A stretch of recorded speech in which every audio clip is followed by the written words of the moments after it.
In front of me is Nubia Neo 2, and today I would like to show you how you can use voice typing. Begin by launching your keyboard and clicking on microphone icon at the top right corner. Then start typing. As you can see, voice typing is on. If you want to stop, tap on this blue button with a white microphone.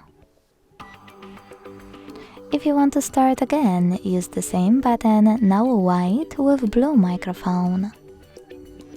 If you want to go back to standard keyboard, click on this arrow at the top left corner. Thanks so much for watching. If you enjoyed this video, leave a like, comment and subscribe. Bye!